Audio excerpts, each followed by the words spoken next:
very happy to be back to work. Kaya nagpapasalamat din ako kay Senator Joel Villanueva for joining us in putting the household of the Senate back in order.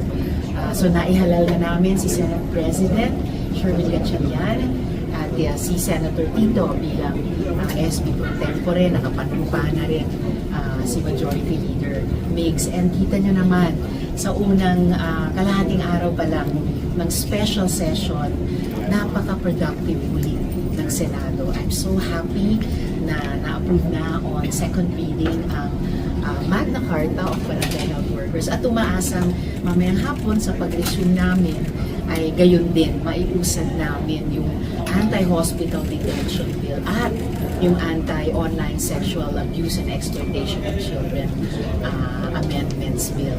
So very, very happy to be back to work at maisaayos yung aming